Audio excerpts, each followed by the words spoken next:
Wars Live. It's your favorite host with the most. I go by the name of that boy Ghost Rider, man. You know what I'm saying? This the second year anniversary of Legal Wars Live. If you guys don't know, of course you guys know, but today is Sunday. Being that today is Sunday, you know what I'm saying? You guys, I don't usually stream on Sundays. We did the Legal Wars Live tour. It was actually our third tour. This is what we're going to talk about this morning. I'm going to gravitate into some politics, into some people coming to the live stream.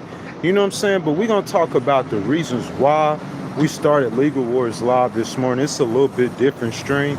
I was scheduled to do this stream on Tuesday. Like during a normal, regular day, we do our streams, and I chose Tuesday because we started off streaming politics on Tuesdays and Thursdays. But, you know what I'm saying, I said I was going to go ahead and come on a Sunday, you know what I'm saying, and deliver the content. That way, our Tuesday, we could just talk regular politics because there's a lot going on in politics. So this morning, I'm going to tell you guys why I started Legal Wars Live, where I started Legal Wars Live at, you know what I'm saying? And then we're going to get into whatever you guys want to talk about. That's how we started this live stream 2 years ago, September the 1st, 2024. If you guys go to the live, under the live stream videos, and you scroll all the way to the bottom, you'll see our first live stream that is still on YouTube. It began on September the 1st, 2024. So this morning, we're celebrating 2 years of Legal Wars Live. As you guys come into the live stream, I ask that y'all double tap the screen for me, like the video. I appreciate that, guys. Subscribe to the channel. Make sure y'all hit that notification bell. We are going to talk politics this morning.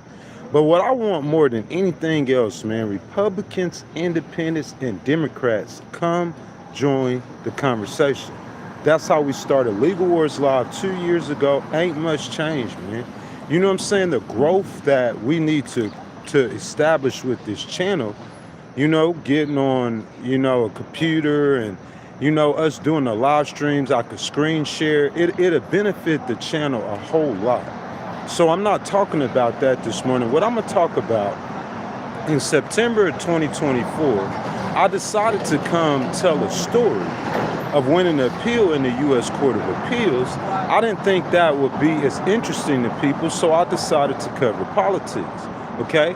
You guys know in September of 2024, we was on the verge of a very monumental election. It's like for the last how many years we always hear that this election that we're about to have is probably the most important election of your lifetime. We always hearing that.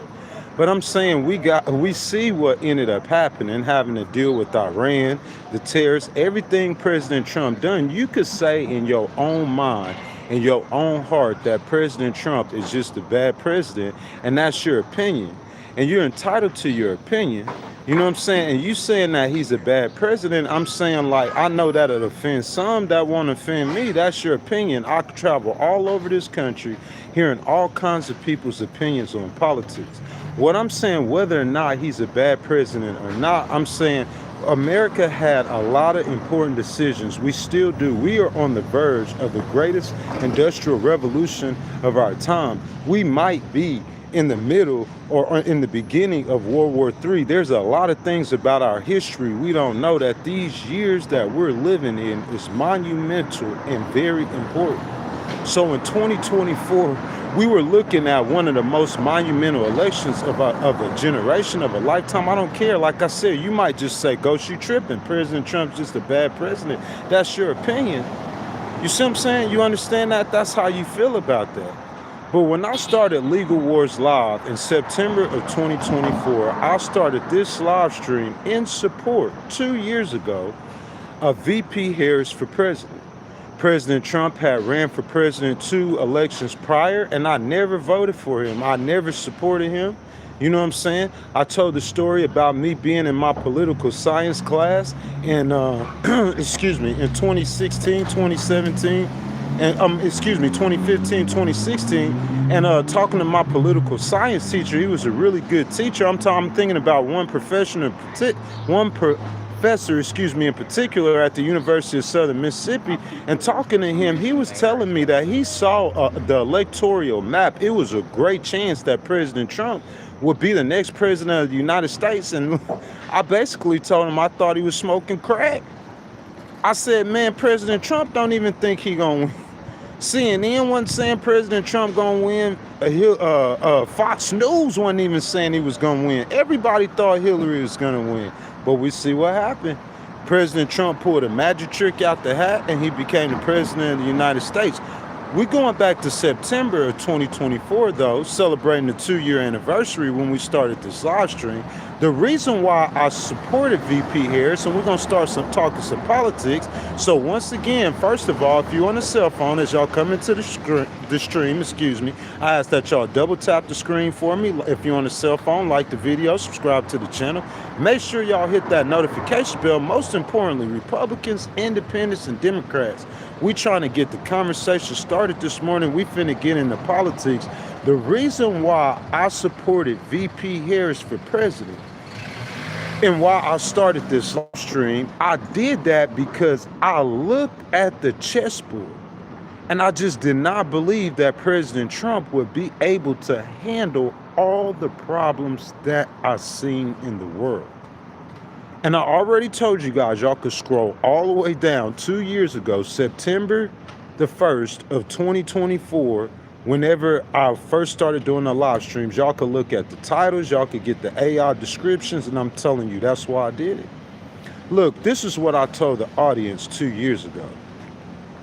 I said, listen, I just started doing these live streams. It didn't matter though, man. You know what I'm saying? Like, I knew and understood politics. I might not understand how to perform or deliver content, but I know the politics. So I said, this is what I see. I see President Trump, when he came into the White House in 2016, it was just a different world. I'm saying President Obama had complete chaos. Let's be honest. Under George Bush, he had some wars going on that he was trying to manage. We had one of the greatest, the second greatest economic crisis in U.S. history, the housing crisis. You see what I'm saying? So President Obama came in at some perilous times. I will say that. He did a great job. The America, or the economy that President Trump inherited the first time, the world that President Trump inherited was a different world. Listen, Putin was on the verge of, Putin was thinking about attacking Ukraine. He was on the verge of it. He hadn't made the move yet. He didn't make that move until 2021 after President Trump left. You see what I'm saying?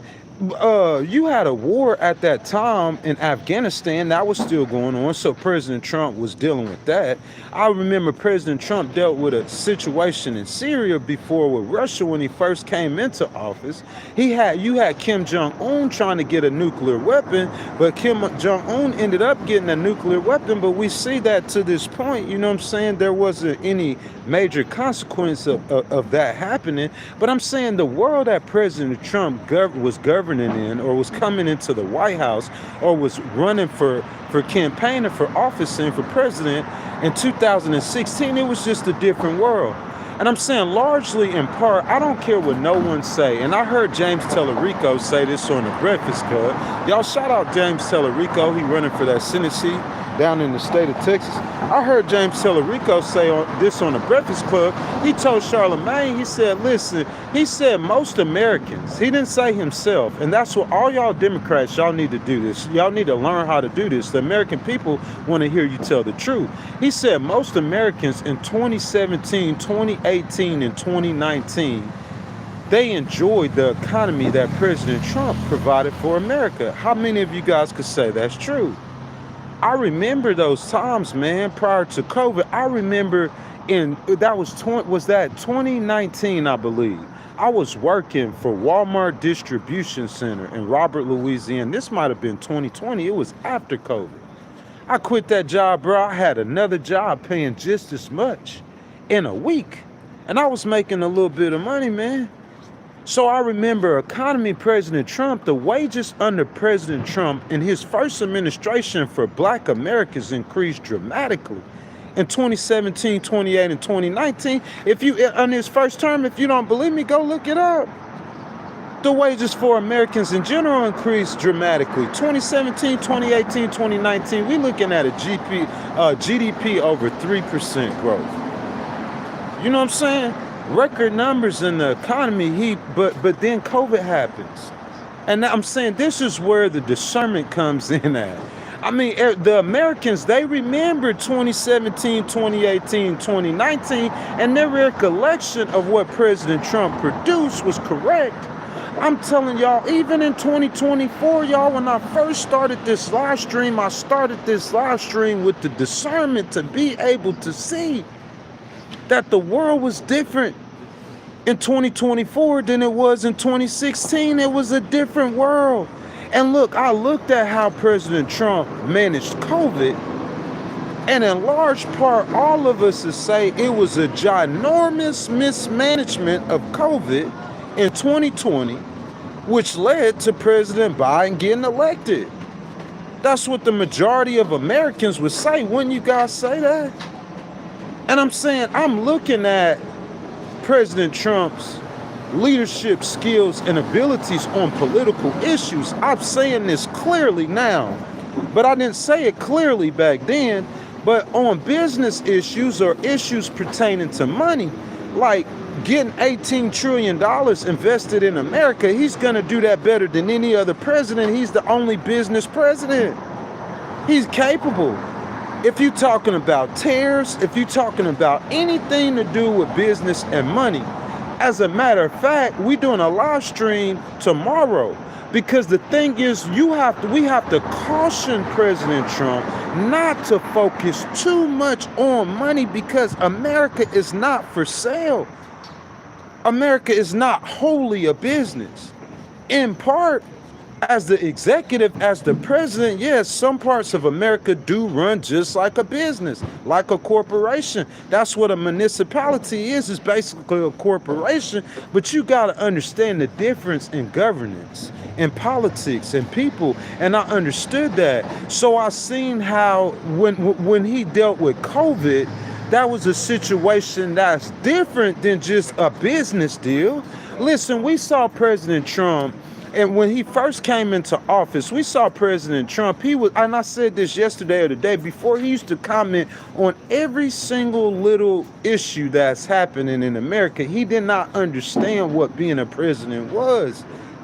He was never trained at this, but furthermore, I mean, he never really held a political office before. But just like the American people thought and what they elected him for, the issues pertaining to money, it was great. 2017, 2018, 2019, the trains was running on time. And then 2020 happens. And when 2020 happens and COVID, and he loses, and then we back here in 2024 and he's running for president again, and I'm just like, I don't see it, y'all. The world is different. You have a world in which Israel was attacked, and you have a world in which Bibi Netanyahu is over there in the Middle East going crazy. He going loco. And I know how President Trump is with the Muslims. Y'all don't remember the Muslim ban in his first administration?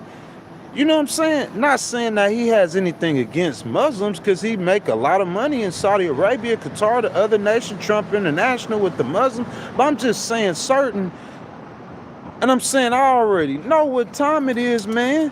The Muslims in Dearborn didn't know, but I knew BB over there fighting. And then second of all, you got Putin in Ukraine. And I looked at Asia in the different skirmishes. I looked at Asia with China, how they were acting a fool in the South Chinese Sea, bro. I was just looking at that map, and I was thinking about when the last time in world history, y'all know history repeats itself, when the last time in world history we had major wars and it's been a minute.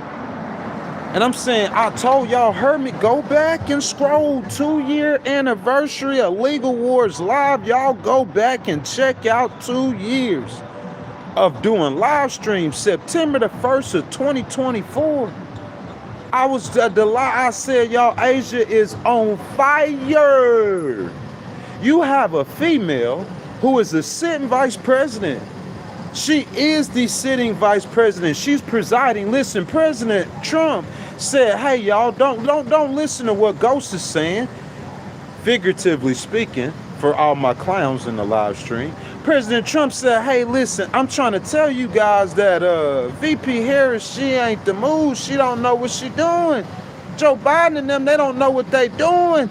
If I was president, I'd pick up the phone and I'd call Vladimir Putin, and on day one, that war would be over. I was the president that there wasn't no wars under me. I was the peace president, and that's what he's telling the American people. But that might be true, and that might be his intentions. A lot of people say President Trump is a con artist. Y'all discuss it. Let's have a conversation. But I'm saying I don't think it was a con. I think that was his real intentions. It was just short-sighted intentions. Because I'm looking at the map, and I know the map on fire. When he first become president, he over here trying to put out this skirmish. He over here trying to put out this skirmish. He over here trying to put, yeah, I told y'all, Asia was on fire. Pakistan and India.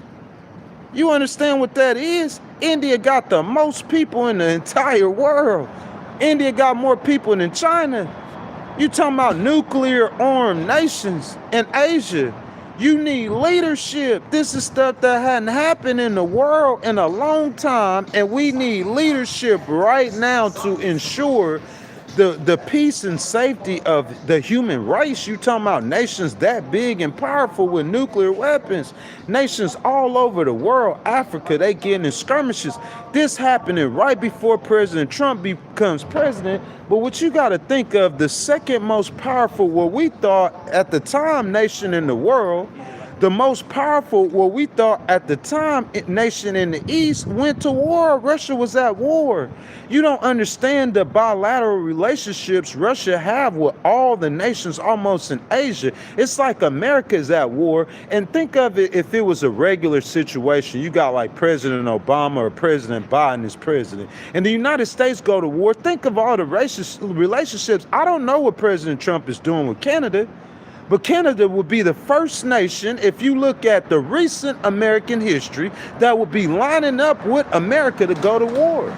We already have treaties. We already work in unison with the Canadians to protect North America. Y'all heard of NORAD? I'm saying, so we already have defense agreements with the Canadians. I'm saying it would be nothing for the Canadians to do anything to help us over there in the Strait of Hormuz. On matter of fact, I heard on CNN the other day, they said 30 states in the United States named Canada as their #1 trading partner. No one's telling President Trump this. But that the Canadians, yeah, we don't need the Canadians as far as he look at it, saying that all of our goods, we don't get no goods from Canada or whatever. Guess who our biggest customer? One of our biggest their customers, President Trump. Those the ones got the money. You should understand this. You understand business. I told them Europe got the money. That's what's making America great. They buying our products. They the customers. America, we customers too. We got a lot of money too. You see what I'm saying? But I'm saying as far as us producing, as far as producers, who we gonna sell it to? We gonna sell it to the Chinese? You can't depend on that. We gonna sell it to the Indians? The money is in Europe, Canada. They got the bread to do this, to work with us, man. We need it. But I don't want to get too far down the rabbit hole. As everyone, y'all come into the live stream, we talking about the 2nd-year anniversary of Legal Wars Live. Before I ever came on here and started doing live streams, I'm trying to tell y'all I was cooking from day one. Scroll down and look at the live streams. I was telling y'all that I didn't know. I seen President Trump handle COVID. Y'all listen, I'm not a hater. I'm not a Democrat. I'm not a progressive. We seen him 2017, 2018, 2019, Byron Donald. I heard you say it one time on CNN. You were absolutely correct. 3.0 GDP. It was over 3% growth. That was the largest gain for Black Americans. Black Americans saw their wages increasing. That's why y'all wonder why he started getting support. He running around letting Kodak Black and them out of jail. He act like he was down with the Brown. Man, come on. He was doing what he had to do. That first term Trump presidency, that's what the American people remembered. And I didn't have a problem with the business acumen of President Trump. I had a problem with the world and what was going on in the world and whether or not he was able and capable of handling that as a politician. Managing people at Tesla, Elon, managing people at Amazon, Jeff Bezos, managing people at Trump International, President Trump, is completely different than negotiating with the mullahs. He see that now. It's completely different than calling the shots on COVID. If COVID happens, Elon gonna call the shots for Tesla. But we need someone to call the shots not only for America, but perhaps for the entire world. And President Trump, he struggled with that greatly. This ain't no hate on him. This is nonpartisan analysis, man. So to start Legal Wars Live, and bro, they were saying everything they wanted to and they mama about VP Harris. Word salad, yada, yada, yada. Listen, Russia was a big sticking point. I heard a lot of people say, can VP Harris sit across the table for Vladimir Putin? We see how that turned out. President Trump can't either. You know what I'm saying? If you think she can't, she might would have done better than him. We don't know that. If you think she can't. But all I'm trying to say is I was not in disagreement with the way that President Biden was handling that situation with Russia and Ukraine. I was not in 0% disagreement with that. Yeah, gas prices went up for a hot second, but for the most part, Ukraine was standing their ground. Russia's military was getting decimated. They were in the process of losing a 500,000 troops they've lost, over 500,000 troops. They've lost over 50%, half of all of their tanks and airplanes and armored vehicles. You were diminishing Putin's power. That's what Joe Biden was doing. Joe Biden wouldn't even entertain Vladimir Putin. That's how I was. I'm saying, to me, he almost was better than President Obama. President Obama used to lecture him. President Obama used to think he was gonna get on the right road. See, Joe Biden, one of them old jokers. He was in Congress before Vladimir even came on the scene. That was like one of them. He got a whole bunch of knowledge. He knew the world. He know the world needs. He know Vladimir good, and he know we ain't got no time to play with you, Vladimir. This is how I'm gonna deal with you. I'm not even gonna talk to you. We gonna sit here and we gonna beat your head to sleep. I knew what the strategy was. You gotta have people. Thank you for that donation. It is the 2-year anniversary of the live stream. I'm asking that you guys would double tap the screen if you're on the cell phone, like the video, subscribe to the channel, and make sure y'all hit that notification bell because y'all see what we do here. You know what I'm saying? And also, guys, if y'all want to donate to the channel, the best time to do it is right now. All you have to do is hit that button with the $ in it, and your donations are much appreciated, man. We are celebrating 2 years of Legal Wars Live, man. Yeah, I'm trying to tell y'all how we started, how I was supporting VP Harris, and the reasons why I was supporting VP Harris. Thank y'all for that donation. We're going to talk about in a second some of the advice in her campaign that she ran. But I just want to start off telling y'all that it ain't nothing against President Trump. I spoke about a way that President Trump governed that I felt like was chaotic. How many of y'all remember that? That's like day one. I said I felt like he governed in a chaotic manner. I remember Summer of Love. I thought, and probably what was gonna happen when he got reelected, I thought what we seen in the Summer of Love, it was finna, because y'all see those protests, they got cranked up in California. Y'all see them protests that were getting cranked up over America. President Trump sent the military in there and stumped them out real quick. But I thought when he got reelected, it was gonna be complete chaos again. I just knew that. In my heart, in my mind, I believe that's the way President Trump governed, just completely chaotic. So I seen what happened with COVID, and that's just his governing style. And I was looking at the world with the war going on in Ukraine and Russia. I'm looking at the world with the war going on in Israel with Palestine and BB fighting all the Muslims. And I was just thinking like, man, VP Harris got more of a steady hand. I remember saying that, those words, she got more of a steady hand. We need a steady hand at this moment in the world. It just didn't seem like it. Because Joe Biden had managed those situations so well that America wasn't fighting no wars. Yeah, but you could say that Joe Biden's his inflation got the third worst in U.S. history. It hit 10%. That third worst. Third worst. When he left the White House, he got it down from 10% down to about 2.9%, but the Fed wanted at about 2.2 to 2.4. So inflation was still high. And that's the reason why they remember that first term Trump presidency that we were talking about a second ago with them prices low in 2017, 2018, 2019, no wars, no COVID, everything, the trains, buses running on time. And they was just thinking perhaps he can redeliver that. And he might have and might been on the processes or on the path to do that. But go seen something different. I seen it. I didn't see it, but I seen it. I never in my mind imagined that the United States was about to go to war with Iran.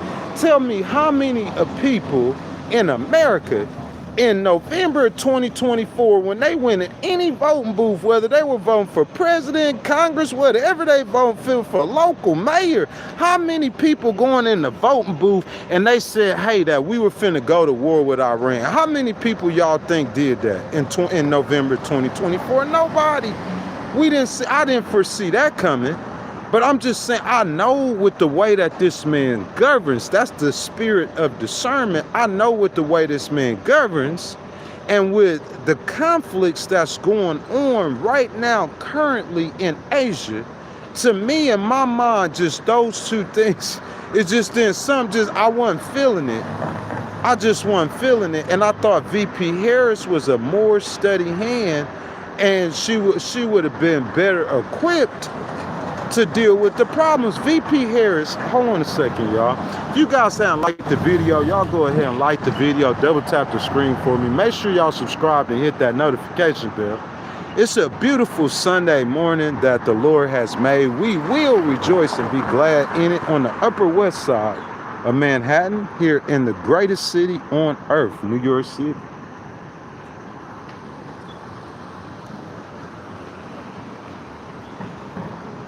It's beautiful up here, y'all. It's safe up here. It's gorgeous. A lot of people, man, it's probably the best big city I've been to in my entire life. It's not probably, it is. Just take a second, man. Man, in a second, I'm going to talk about how we started down in Houston, you know what I'm saying, and made our way up to New York. 25 states we've been through over 2 years, bringing y'all all the content, mountains, y'all know from everywhere. But I'm going to do it how we did on Legal Wars Live. First, I'm going to get down in the comments and just get a little assessment of what y'all feel about how I said why I decided to support VP Harris. And then I'll go into some more strategy and what happened in VP Harris's campaign and why I think she lost. But let's see. Moonlight A says, hold on just a second. Moonlight A says, food and shelter have driven Canada's affordability crisis. Out-of-pocket costs for healthcare services have surged 18.5%. And maybe that's so, but President Trump isn't the president of Canada. He can't tell Canada how to run their nation, just like he wouldn't expect Mark Carney to tell us. Just because you have more power than them, I say this all the time, just because you have more power than them or you don't need them, in my opinion, that don't mean that you treat your allies or your friends like trash or like dirt. So I'm saying, regardless of the problems that the Canadians have within their own nations, America, we have problems within our own ourselves. So I believe President Trump should be more friends with the Canadians, or he should be more ally. I mean, it's like you can't expect them to do something for you or to help them if you treat them like trash. You know what I'm saying? And that's just what I believe. Kenta says every president governs in the same fashion supremacy. That's not true. Not every president governs like that. That's not true. You see what I'm saying? President Obama and President Trump, they face the same picture. They face the same Iran, the same supreme leader, the same set of circumstances, the same everything. President Trump decided to go the way he did and tore up President Obama's deal. President Obama really used diplomacy, and it really did work because Iran really didn't have the nuclear bomb, and we talking about a nuclear deal was made. President Trump would get up to you today and tell you today Iran never had a nuclear weapon. So if President Obama makes a deal with them for them not to have a nuclear weapon, and it lasts for how the entire, listen, that deal, even when President Trump tore it up in 2017, and even when we started seeing the American inspectors not going into Iran, even with Iran getting all that enriched uranium, getting all the missile capability and drone capabilities they have right now, they still never got a nuclear weapon. And President Obama will say, President Trump said it. I heard him say they didn't get a nuclear weapon, so the deal worked. The goal was for them not to get a nuclear weapon. Oh, but Ghost, they got strong, they got powerful. Yeah, they did. President Trump tore the deal up instead of renegotiating with him. I'm saying he tearing deals up. He he walking away from the making agreements with Canada. But I'm saying he renegotiating with him. Oh, that's an ally. He should have did that with Iran. If you're gonna tear up a deal, you gotta make another one in its place before you tear it up. That's like common sense. So Lindsey Graham and Benjamin Netanyahu just saying, tear it up, tear it up, tear it up. And you tear it up and there ain't no deal in this place. So when you become president again, yeah, it's a mess that you gotta deal with. It's a mess of your own creation. I'm saying this is the second year anniversary live stream of Legal Wars Live. 2 years ago, I started supporting VP Harris for president for these reasons. I started supporting her, okay? And that's what we talking about. You guys down in the comments, let me see what you guys got to say. This is how we did 2 years ago. You know what I'm saying? Now, today, I'm going to give y'all all the content and then read some comments. But right now, I'm going to read the comments, and then we're going to continue. We're going to jump into the reasons why I believe that VP Harris lost, and we're going to talk about the reasons I believe that President Trump won. Who is this? Carlito. Carlito says, only nuclear weapons for Israel and Palestine and Turkey and North Korea. That makes sense. It makes no sense. We need to rid nuclear proliferation. We need to rid the world of nuclear weapons if we can. Listen, I say this all the time. Every weapon that man creates, a man uses. What gun do you know that a man creates that he never uses? Everything he creates, he uses it eventually. So you got thousands and thousands and thousands of nuclear weapons across the world, and ain't nobody ever used a nuclear weapon before besides the United States. What you think gonna end up happening? Somebody is gonna end up doing what? Say it with me, y'all. Using those nuclear bombs. It's just a matter of time. I believe in nuclear proliferation. We don't need to be giving these rogue countries and these rogue leaders nuclear weapons. What happened if American leadership is completely diminished? We see American leadership diminished, but that's what I'm saying. You got India and Pakistan, and they finna get at each other. You gotta have a leader who's gonna come stop the world from being destroyed. That's what I'm saying. You got to have a leader that's going to come in. Hey, whatever y'all fighting about, we just going to have to do this at a different time or later, or we just going to have to work it out and figure it out. You need a country to, or somebody. So I'm saying if America's not doing that, who's doing it? We going to count on Putin. We going to count on the Chinese. I don't think that'll work. Somebody says you can't negotiate with them. You going to have to. I'm glad you said you can negotiate with them. President Obama negotiated with them. The Europeans negotiated with them. Oh, Ken, what you mean that it's tough to negotiate with them? Oh, you didn't know that? You didn't know that it was tougher to negotiate with the Mullah regime than it is with Elon Musk or with Warren Buffett. You didn't know that. See, that's where we gonna start seeing your errors and mistakes, because if you know that, then you know in 2017, rest in peace, Lindsey Graham, he should have known that nobody that's the deal you got with Iran, that's the best deal you gonna get. Any other deal you gonna make with them is gonna be worse than the deal that President Obama gave them. President Trump coming out with this memorandum of understanding. How many of y'all know that the hard right in the Republican Party opposed that memorandum? How many of y'all know that? John Bolton and them, they didn't like that memorandum of understanding. You know why? Because it was giving them the same thing President Obama, if not more. That's the best deal you gonna get with him. What other kind of deal you gonna get with him? You know what the next deal you gonna get with him? You gonna get a Kim Jong-un deal with him. You want a Kim Jong-un deal with him?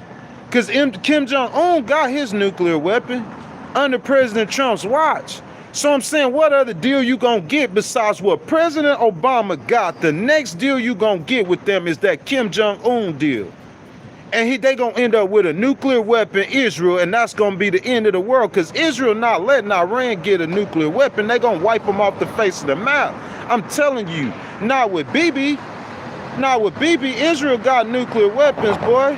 And President Trump could say whatever he wants to. I'm telling you, Bibi Netanyahu is gonna protect them Jewish people at all costs. He gonna wipe them straight off the face. He gonna wipe them straight off the face of the earth. So if President Trump, if America, if y'all can't do this, y'all all could turn on Israel. Bibi don't care? You think Bibi care because y'all against Israel? All of y'all turn on Israel. That's what my Bible and Revelation say, how the world gonna end anyway. Because when y'all go try to attack Bibi got nuclear weapons. You worried about Iran getting them. You worried about Pakistan getting them. You worried about all these other nations getting them. And all y'all hate on Israel constantly. But you forget Bibi already got the nuclear weapon, homeboy. He already got one. So what you gonna do? From here on, from this point on now, we talking about the extinction of mankind. So you gotta go control them dudes. And they wild and crazy. That's the chessboard. So with the chessboard looking like it is, so Lindsey Graham should have said, You can't negotiate with these people. That's the same problem Barack Obama had, the reason why he gave them a soft deal. Because he know you can't negotiate with him. So President Trump, when he seen President Obama deal, him and Lindsey Graham, they talking smack, they tearing it up. They saying, oh, it's a trash deal. Okay, buddy, so it's your turn. You get up there and negotiate with them. Oh, you can't negotiate with them people. Oh, really? So I'm saying President Obama, he could negotiate. It was something different when he was trying to negotiate with him. But when it's you, though, now you see you can't negotiate with him. Now you see it. But I'm saying if you smart enough, if you got the discernment, the leadership, if you supposed to be in that seat that you in 2017, dude, you would have seen that you ain't gonna get no better deal with them people. That's the best you gonna get. So you tear it up, the next thing you gonna get, they gonna be like Kim Jong-un did under your leadership. They gonna have a nuclear weapon. And as soon as they get that bomb, Bibi gonna wipe them off the face of the globe. I'm saying, what we talking about? That's why I supported VP Harris for president, man. That's why I supported her. Y'all hate on Joe Biden. I'm saying, what? Listen, what Joe Biden supposed to do with Israel, with that problem with Bibi and Palestine? What he supposed to do? What was he supposed to do? I'm saying you hating on his domestic politics. Some of that I'll get with you.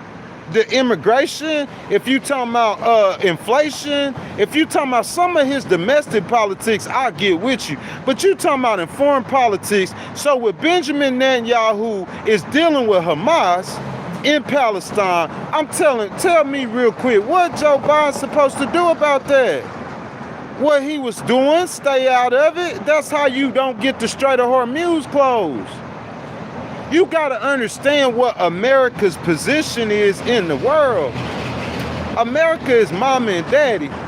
You talking about from 1980 when USSR fell to 2020 before Putin attacked Ukraine. I'm saying America is the solo superpower in the world. So America is the one that's dictating all the action going on in the world. When you get mom and daddy involved in the situation, it changes. If just the sister and the brother are fighting, that's one thing. But when mom and daddy get into the fight, we finna have the police over here now. You understand that? Either the sister and the brother fighting, the mama and daddy, they the power. Hey, y'all, chill out, man. Kill that out. Stop that. That's what you supposed to do. You the leader.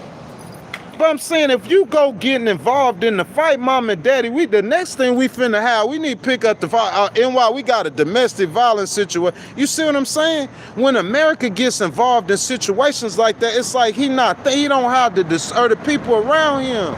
If you just get America, if China goes and, listen, if China attacks Taiwan, we finna be in World War III, bruh. That's all three powers in the world fighting. That's all of the influence in the world at war.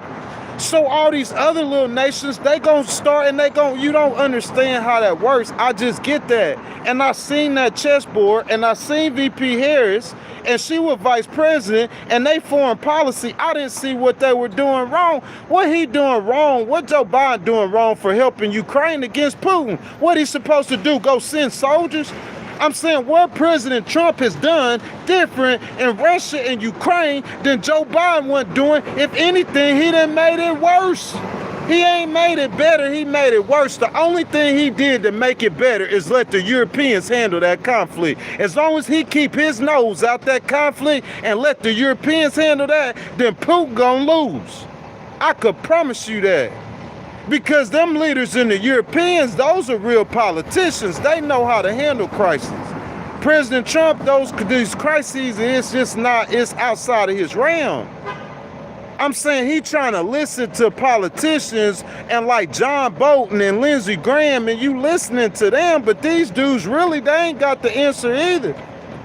You only got a couple Republicans over there that really gonna give you the right answers in those situations. He got some of them in his cabinet, but he ain't listening to them. He got a couple of Republicans in his cabinet that'll give him the answers in the right situations. He just not hearing them. But he choose to listen to the ones who writing the wrong answers on the chalkboard, and that's why you see the America we see today. Somebody says that President Trump is pure garbage. I wouldn't say, I'm not doing that, man. I'm not gonna go with you on that. You know what I'm saying? I'm not gonna say that. I can't say that. Listen, the American people, they voted for him. And like I said, when you talking about issues to deal with the economy, I'm saying he does great on them. What he done bad on listen, you could say inflation and gas prices, but that's over a political decision that he has to make. President Trump, the only president, his first 5 years in the White House, gas never got over $3 a gallon. That's what I'm trying to tell y'all. On the business stuff, he good at, but then he got a political situation he got to deal with, which is called Iran, and then he jack up the political situation, and that's why this ain't a business, because that politics is gonna mess with your money. That's what happens, presidency. It's not America is a business, it's not all the way a business. The politics is start messing with the money. Now you got gas high, inflation high, it look like he don't know what he doing. Losing 2 million jobs.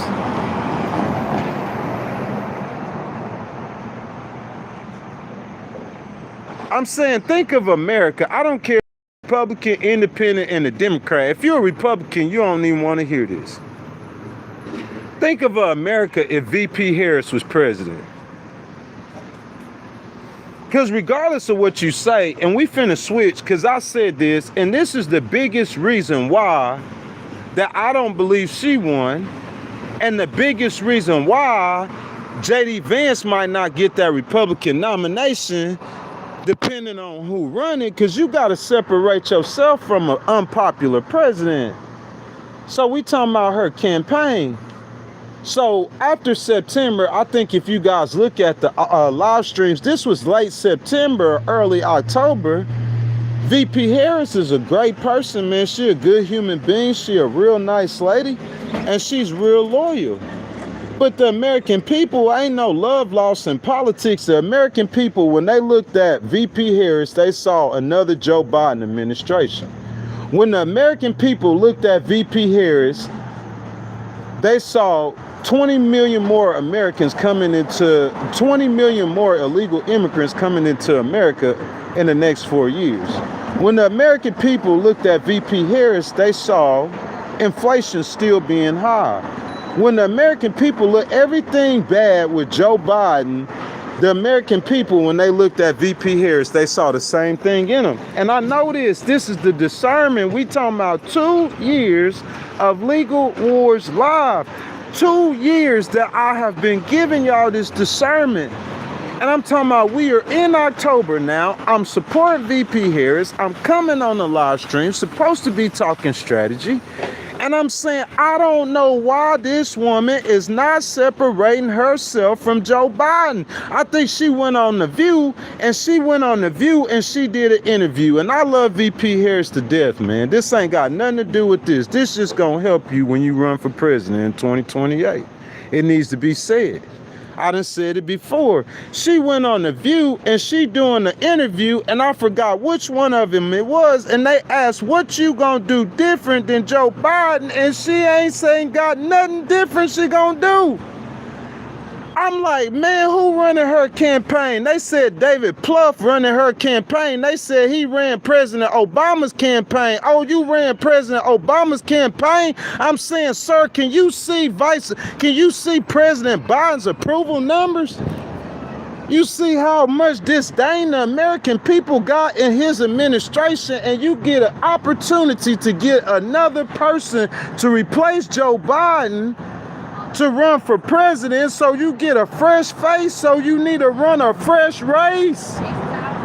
It's a reason why he couldn't continue and he couldn't run for president against President Trump, because I like Joe Biden now, but if Joe Biden would have ran that race against President Trump finna beat him by about 15. That's what was finna happen. You could say that President Biden debacle, debate, whatever you want to say. If you left him in that race against President Trump after that assassination attempt, President Trump finna win that race by 15 points. Point blank, period.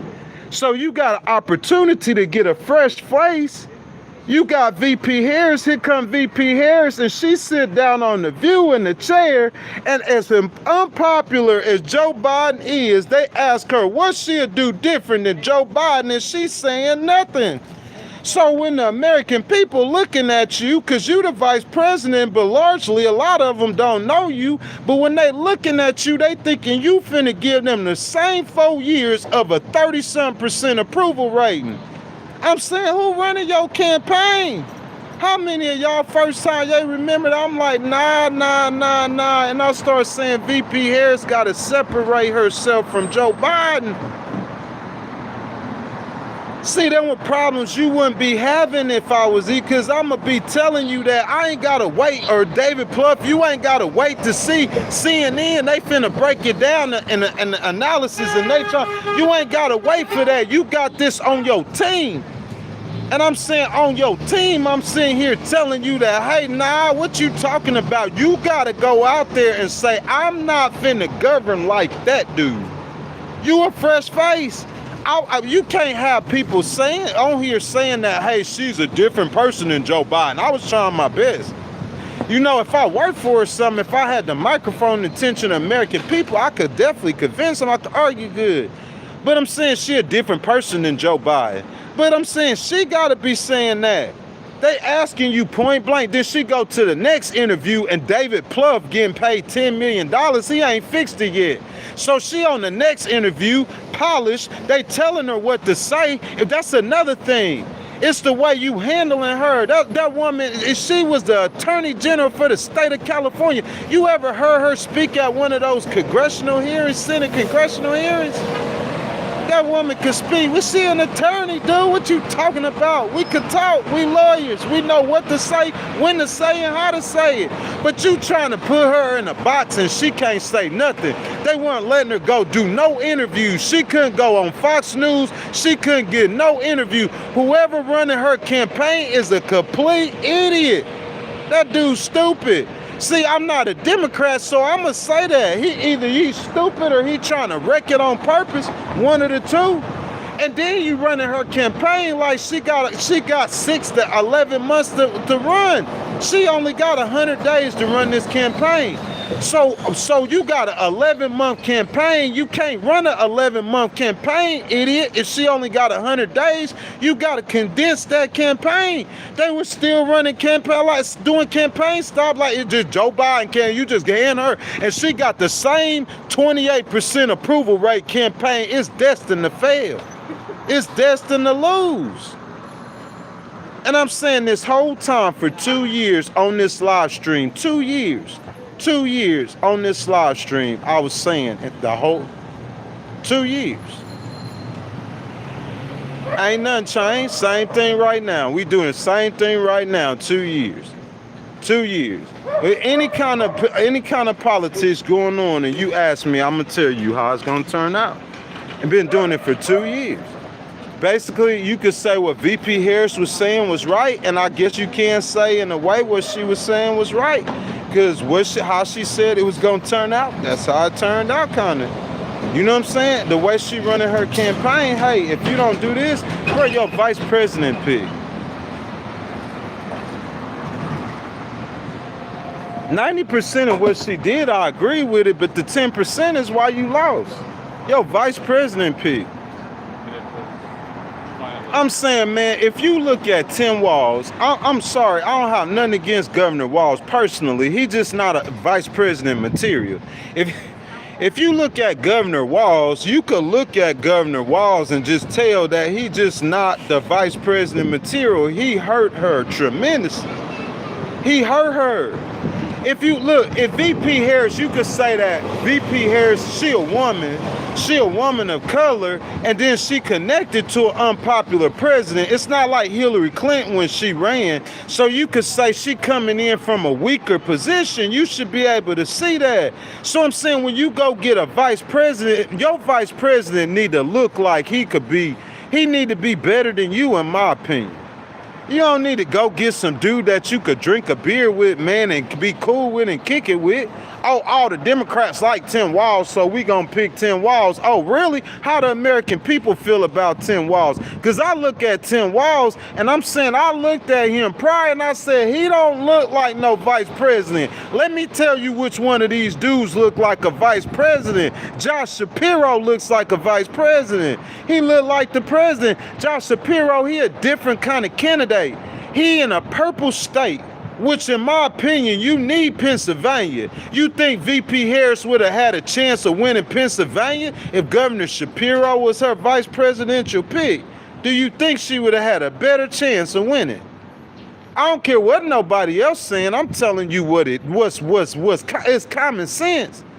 You gonna go pick a Minnesota vice president that look like he need to be on Looney Tunes. Listen. Look, I love Governor Walz. I ain't got nothing against him personally, but the dude just a little bit goof. He goof true. He might be good to be governor of Minnesota. He ain't good to be no vice president of the United States. That's not what the American people think. Oh, I can't work good with Governor Shapiro. Well, then which president which president and vice president do work good together? President Obama and President Biden, they beefing right now. President Clinton and President Gore, they beefing right now. President Biden, you and VP Harris, that was your boy, right? Now, what is it now? That's gonna happen with all y'all. What we talking about? It happens with every president and vice president. So you ain't supposed to be BFFs with him. What you think we gonna have drinking parties? Us governing is about having drinking parties, VP Harris. It's not about a drinking party. It's about doing the best thing for the American people. That's what it's about. You gotta lock in, tune in.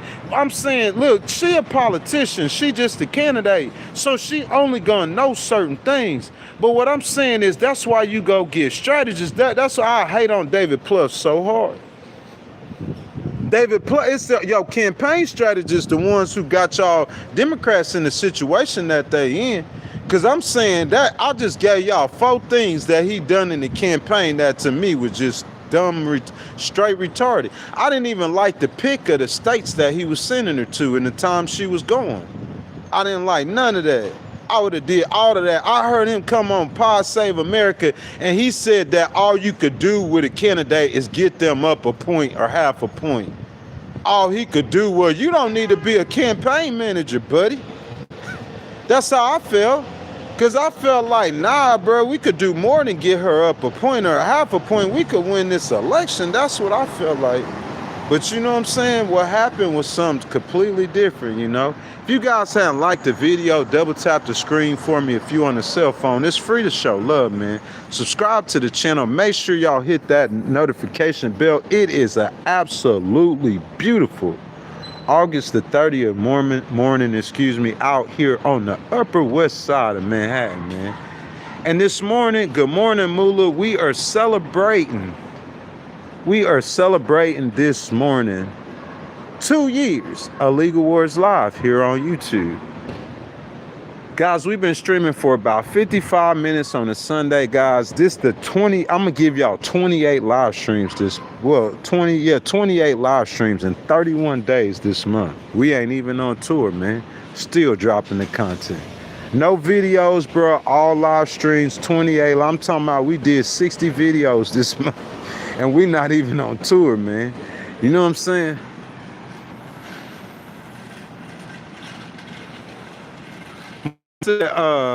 Kamala clearly says she ain't doing nothing specifically just for black people, but she could sign laws for Asians, Indians, and immigrants.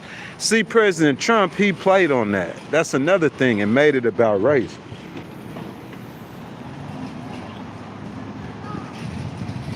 Some people could look at her and say that they believe she wasn't a strong candidate, but y'all just gotta understand politics. You gotta have the people around you.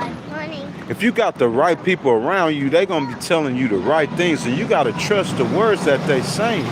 And I'm saying I ain't never ran a campaign, but I'm gonna sit on here this live stream and I'm gonna tell y'all, look, I'm watching CNN and them. They'll just bring James Tallarico.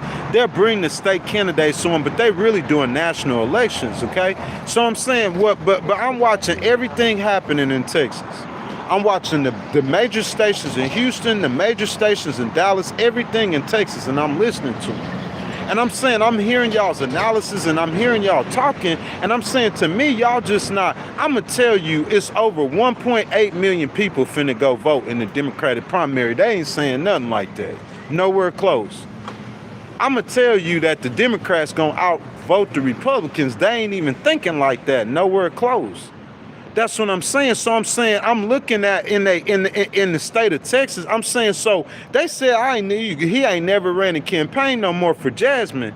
But I'm looking at the state of Texas. I'm listening to them, and I'm saying, I'm telling y'all on this stream that I'm telling y'all, and maybe you don't know what's gonna happen before it happened, but then it happened and you see it.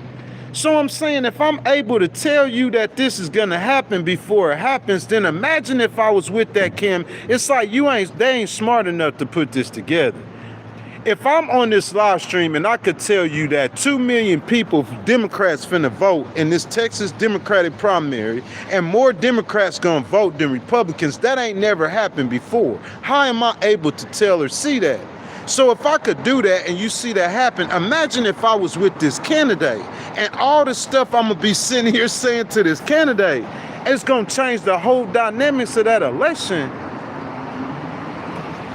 I'm saying, what you listen, there's some things that I seen the way that the campaign was ran. I volunteered for the campaign.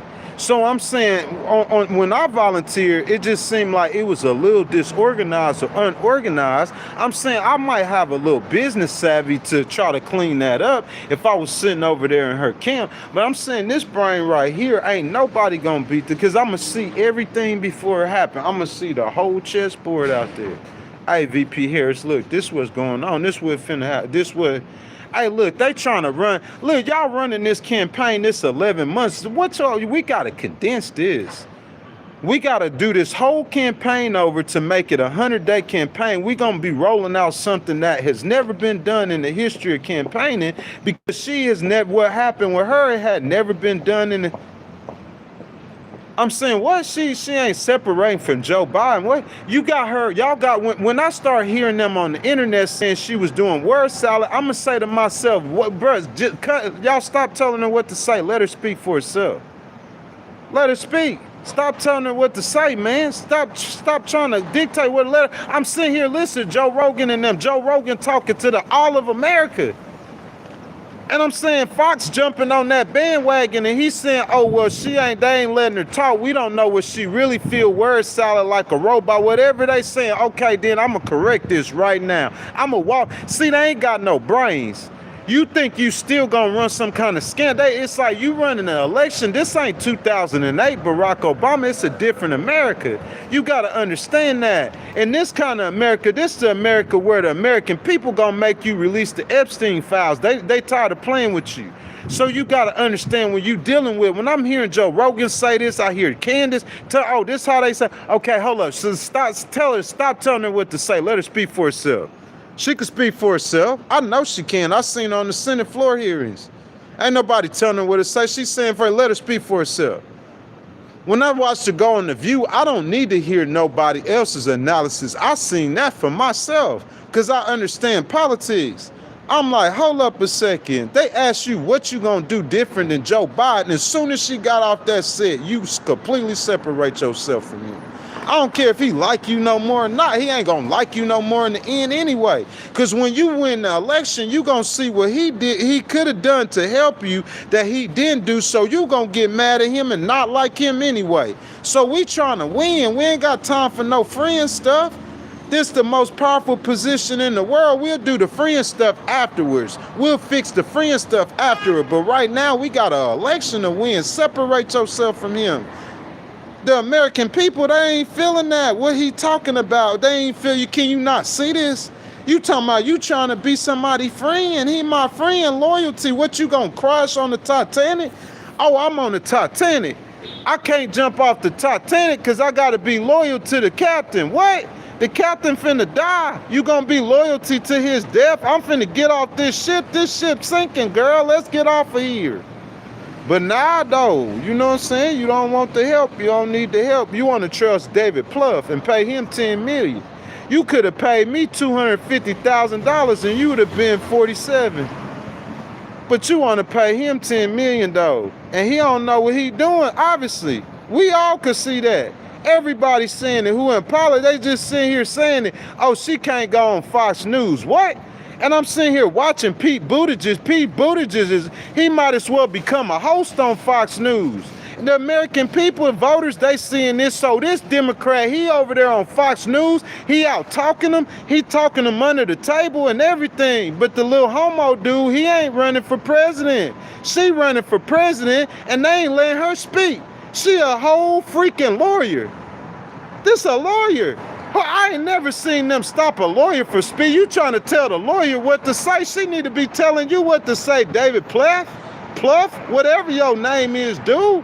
You just a campaign. You study political science. See, when I studied I understood something different with the law. She need to be telling you what to say. But she trusting you because you won an election for Barack Obama. How many decades ago? This ain't this. We in a different political world. 2 years of that, boy. 2 years of it. 2 years. I'm just being, that's what, 2 years of it. I've been doing it for 2 years. Right here. The content is right here on YouTube for you to see yourself. If you're not an idiot, all you got to do is go back and see 2 years of me doing this. 2 years, and that's what we celebrate.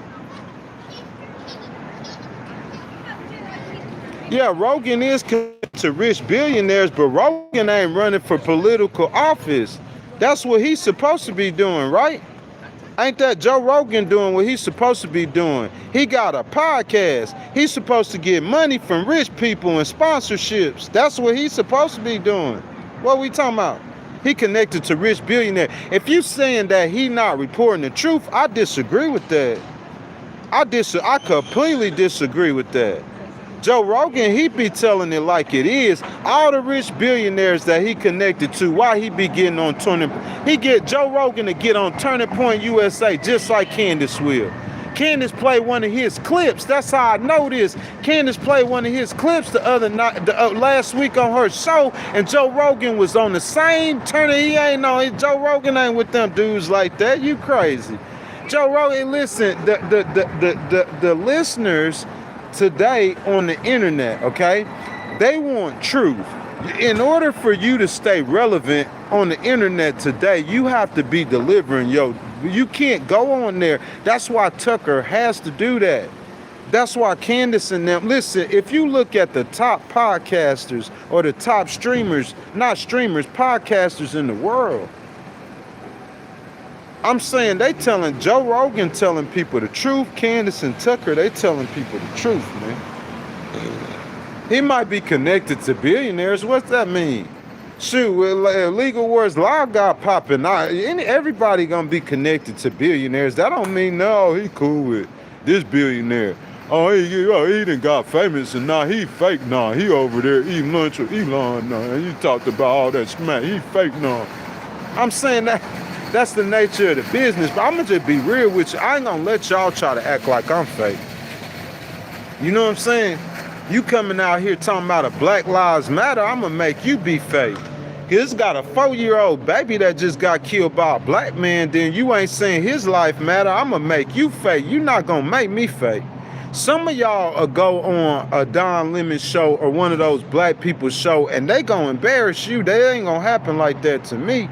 Because I'm going to think deeper than they think. I'm going to flip the table on you. Yeah, God, I know everybody dirt and I got stuff. All you gotta do is sit there and watch them. You can see it on them. Like, is you talking about Black Lives Matter? Or you? Because if all these people who say you care so much about black people's causes, don't let me come on your show. Because I'm gonna see how much you care about a black man's cause. Because I'm saying, you talking about me? I got the paper. I got the documents. I done filed hundreds. When I say hundreds, I'm talking about 500, 600, 700. We get 4 years of this. For 2 years of Legal Wars Live, that's 4 years of a Miller Ray Legal. We getting close to over 1,000 documents I have filed in courts and all over America, man. I'm talking about from Philadelphia, Pennsylvania, all the way up here to New York, all the way down to Alabama, Mississippi, Alabama, Louisiana, Georgia, and almost every state in between, boy, over 12, 14 states. I litigated in federal courts. I litigated in state courts. I litigated in the U.S. Court of Appeals, boy. 4 years. You feel me? Listen. Hey, they can hate on me as much as they want to. You can see it like I can see it. The future bright as the sun, man. Y'all see how bright that sun is out there, man. You know what I'm saying? 4 years, man. We gonna keep grinding, man. We gonna keep hustling, and we gonna keep putting out great content. Month after month, tour, no tour, man. I'm talking about, we're trying to do at least 25 live streams a month, tour, no tour. Man, it was times where I would just do 3 or 4 live streams. Real talk. I'm talking about 3 in the week. Might do 12 in a month. You know what I'm saying? But man, I came out to the city, bro, and like I just said, man, you know, I'm not. If I was moving, like if I was doing a tour, we was in the BMW, like I'm trying to go to the mountain or the lake or something like that, I probably wouldn't be streaming as much. You know what I'm saying? But like just where I'm at in this spot, man, I'm gonna just pop out on y'all, man. I'm gonna pull the camera out and get the popping. You feel me? If you guys haven't liked the video, y'all double tap the screen. Black lives only matter when the police kill them or the white man. That's what I'm saying. That don't make no sense to me. See, you can't be on no black power stuff around me, because I'm gonna see what you really about. And you really about that. What Al Sharpton is talking, Al Sharpton is really about that. That's something totally different. That's why those kind of people, I'ma just salute him and shut up and keep on walking. Cause I know I ain't done nowhere close to help my people or any marginalized people than what he has done. Benjamin Crump, he about that. You see what I'm saying? But I'm saying some of these other people, like, and you so much into this black power stuff and you ain't done nothing to help no black people. Go and sit down somewhere. If you done stuff to help black people before, then what I'm gonna say to Al Sharpton? and he get up and say something about black. He done dedicated his whole life. That man got blood, sweat, and tears and all kind of scars on his body. I don't have to meet him. I'm just not stupid. I'm smarter than you. He got blood, sweat, tears, and all kind of scars on his body that you don't know nothing about over his fight to help out a black man. So I ain't gonna say nothing to Angela Rye. Who Angela Rye is? I see Angela a couple of times. I done seen her I seen her the other day on Breakfast Club. Y'all shout out Charlamagne the God, man, and the Breakfast Club, man. Y'all already know I show love to my community, man. Anybody out there, man, if they dropping hot content that I like, man, I be messing with them. I mess with Don. I mess with everybody, really. You know what I'm saying? I try to hear what everybody be talking about, man. You know, everybody.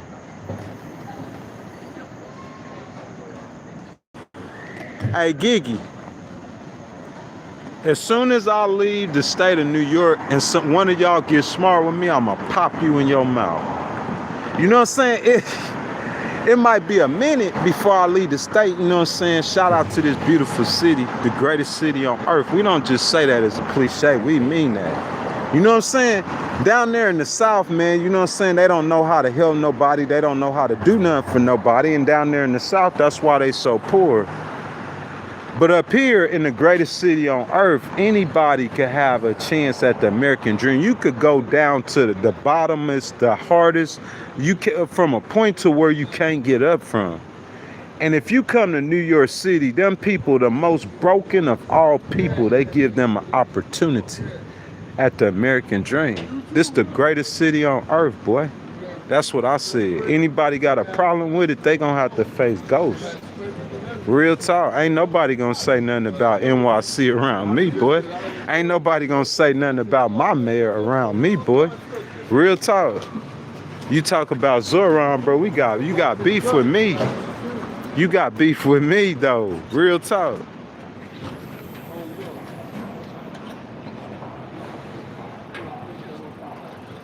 Dennis Moore says Al Sharpton ambulance chases. No, he doesn't. Al Sharpton, it runs a coalition called the Rainbow Coalition. That is a coalition, a political movement that stands up for the rights of marginalized people, not only black people, but primarily black people, but it stands up for the rights of marginalized people. That in no way is ambulance chasing. That's not ambulance chasing. The services and the things that he provides, all he's really doing is organizing. When we see with Nolan Wells in Mississippi, people like Colin Kaepernick and people like, what's your boy name who played Medea?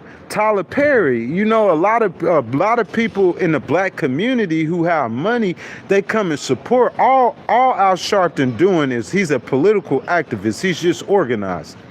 So how's he ambulance chasing?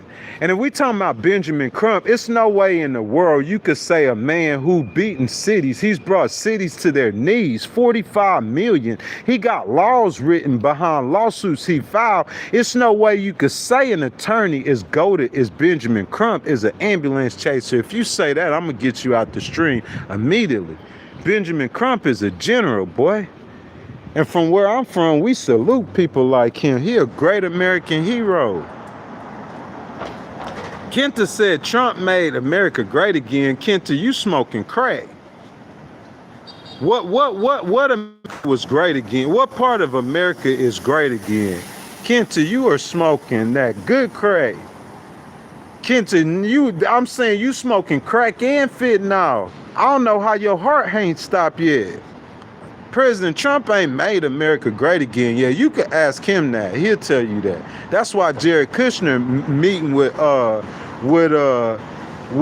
Hakeem Jeffries, Leader Jeffries. He's still working on it. He's still he gotta govern.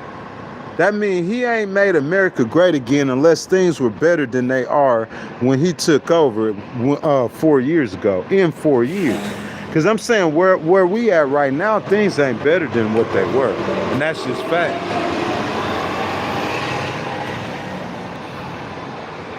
Blix, what's really going to have to happen is you're going to have to lead the country. We're going to kick you out the country. Because you messing things up. Our power is diminished in the Middle East. No one takes us serious no more. They're over there clowning on President Trump, laughing at him, saying that he mismanaging the war. What? We gonna kick you out the country. Y'all jacking things up for us and our future generations. That's what we gonna do. We gonna take over our country and we gonna deport you. When they're in 2028, all the Proud Boys, we gonna deport y'all. We gonna deport y'all to South Africa. Now we gonna deport y'all to Canada. We gonna put a Trump stamp on y'all forehead and deport y'all to Canada. They gonna have y'all in a concentration camp in Canada. Hey, y'all. Hey, we celebrate 2 years, man. 2 years of Legal Wars Live on this beautiful Sunday on the Upper West Side of Manhattan. If you guys have not liked the video, I'm asking that y'all double tap the screen for me. It's free to show love, man. Like the video, subscribe to the channel. Make sure you guys have hit that notification bell. Also, guys, if you guys want to donate to the channel memberships start at $2.99. This is a great time to do it, man. You know what I'm saying? The 2-year anniversary of Legal Wars Live, man. You know what I'm saying? Me coming out here speaking the truth for 2 years. For 2 years, me coming out here and telling you guys what's going to happen in our country, in our world, in our politics before it happens. I call it grade A political strategy and advice, man. 2 years of it. So if you guys want to donate to the channel, the only way we can move forward is with you guys' donations. Keep speaking the truth to the American people. This is time to do it. All you got to do is hit the button with the $ in it. I know I didn't tell no one I was going to stream today. You guys know we usually don't stream on Sundays. You know, people going to church on Sundays and everything like that.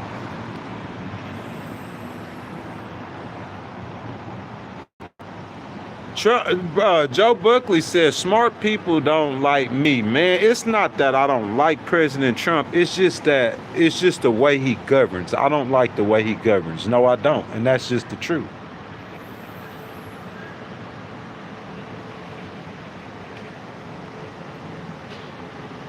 Man, something wrong with y'all. Kenta, you and Moolah, man, something wrong with y'all, man.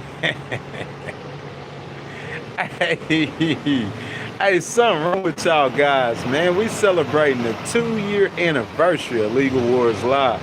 Man, I think about my girl Aloha Kitty, man. I think about Brian C. I think about one of them did an interview with me. Man, what's that boy's name? Man, so many people on this channel coming in showing love, man. I had a gentleman, man, he was a truck driver from North Carolina. Boy, he'd just come in the channel, bro, and he'd be dropping like 20s all the time, almost every day, man. Just so many people, man. Unfortunately, all of them couldn't stick around. Some of that is due to myself, you know, the problems that I have. You know what I'm saying? But I mean, we have still to this day, Miss Lori. She one of them day ones, man. You know, we got a couple of them who've been here from day one, but from day one, all of them couldn't be here, but we have had a lot of support on this channel. 2 years of Legal Wars Live. I want to get this out and let you guys know, moving forward, September the 1st is only a couple of days away. Like I said, we up here on the Upper West Side of Manhattan. I show you these beautiful buildings up here all the time. 100-year-old buildings. It's beautiful, it's clean, it's safe, it's gorgeous, man. Everything gorgeous. We up here on the Upper West Side of Manhattan and everything like that. We got a new series that I am so excited about that's coming out, man. It's going to start this Wednesday. This Wednesday, we're going to start right here. I be streaming here all the time, almost every day. Like, I stream here like almost every time I stream. Living and eating New York. You know what I'm saying? So we're going to start on Wednesday here at Uno's. I think the next week I'm going to go to a seafood restaurant. It's on the Hudson River. You know what I'm saying? A lot of people who watch this content, they're from the South. So if one of my family members or somebody, or if one of your family members or somebody, if they want to visit New York, you know, you show them just the area, the culture. That's the purpose for eating and living in New York. You know what I'm saying? And then I am so excited, y'all. On September the 10th, man, I'm going to the U.S. Open, and I'm going to be streaming at the U.S. Open almost all day, man. Listen, I told y'all yesterday, I've been to baseball games, I've been to football games, I've been to basketball games professionally all over America, man. Like from Pennsylvania all the way, well, not Pennsylvania, I was in North Carolina when I went to that 76ers game.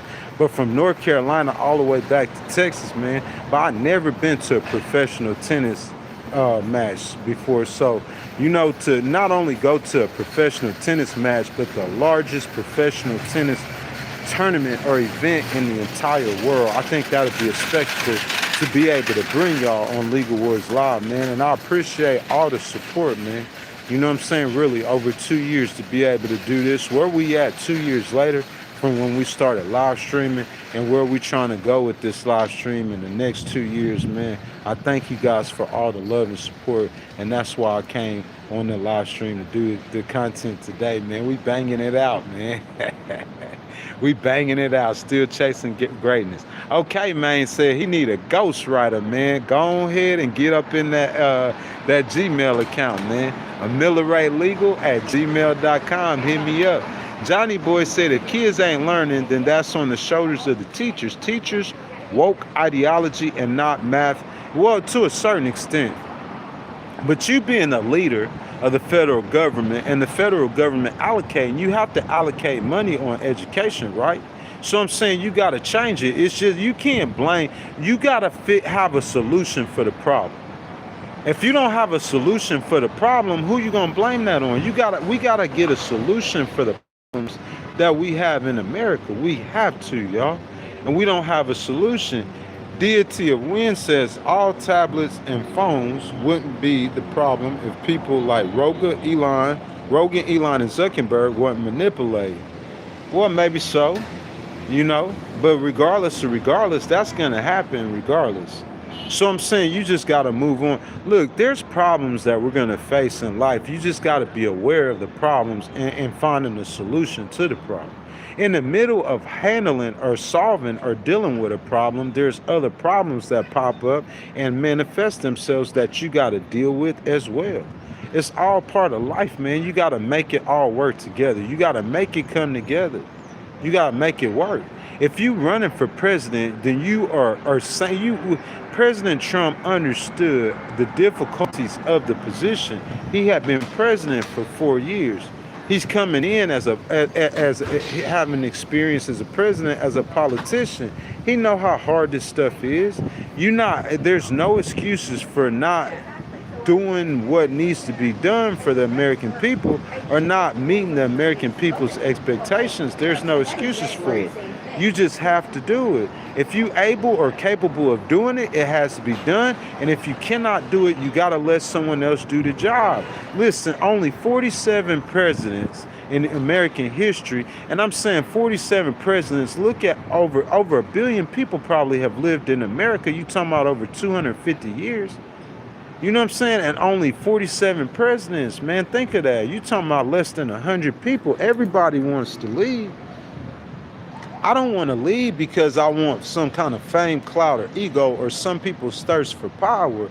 I don't want to lead at all. I just want to be able to tell the leaders to do the right thing because I love my country. I'm a patriot of America. It's about America. This is where I was born. This is where I was raised. This is what created me, the United States of America. That's where my mom is, where my nieces, my nephews, everything I know and love. I've never stepped a foot in my life outside this country. I know I will eventually, Lord willing, within the next coming years. But I'm saying for the time being, I'm saying I wanted, before someone talking to me about going overseas, and I am going to go overseas. I was about to go overseas, actually, I think when that was, right before COVID. You know what I'm saying? I was going to go teach in Spain. You know what I'm saying? Be an English teacher in Spain. And then I would get to travel, backpack across Europe. But you know what I'm saying? Somebody said something about to me, like returning to those thoughts. And I was like, man, I hadn't even been out west yet. Y'all know we was supposed to go to Cali and do a live stream out west. I hadn't got to go out west yet. But as long as we keep this up, we're going to end up, we'll keep this up or not, I'm going to end up out there. Be out there in Cali. we're gonna drive to San Diego and then drive all the way up Highway 1, the Pacific West Coast, United States, California, how gorgeous it is out there. Go up there, see the mountains on the beach and stuff like that, the waterfalls and all that stuff. Bring y'all all that content. But I'm saying I'm gonna do that first before I go see someone else's country. I'm gonna see my own country. I love my country. That's patriot. Being focused, I'm focused on what needs to happen with my country, what needs to happen. Like, yeah, man, I'm on that. That's what I am. God just put it in some of us. It's just in some of us. Some of us, that's what I'ma just do what God put in me to do. When I'm defending U.S. law and protecting the law and protecting disabled citizens in the community, I'm going to be focused on doing what God wants me to do, the right thing. I'm going to say the right things at all time. That God, listen, I tell y'all all the time, I feel differently a lot of times than the things that I say to do. Because it's not about how I feel, it's about saying and doing the right things. That's how you're going to get the best results. You see what I'm saying? So I learned how to put across, okay, if I'm a Republican, I'm going to put aside my Republican feelings, I'm going to put aside my Republican beliefs, and I'm going to try to do the best thing for America. I had to learn that. I'm learning that. 46 years old. The right concepts. If you got wisdom and knowledge that needs to be used, I had to be trained how to be able to properly use and deliver that wisdom, knowledge, and strategy that I'm delivering to you guys right now. SC says I like Trump because he is not a token politician. You saying he is not, he might not have been, but he might be a token politician now. What y'all think? First term Trump probably wasn't a token politician. Second term Trump, I'm not so sure. He looked just like a regular politician to me. Joe Buckley says Trump is their God. That's why they obsess over him. I guess to a certain extent. You know what I'm saying? We can make gods out of everything. We can make gods out of money. We can make gods out of everything. That's not President Trump's fault. You know what I'm saying? Only thing you got to put the hiatus on him for what's going on in America is the way that he governs. That's it. We're just going to talk about the way that he governs.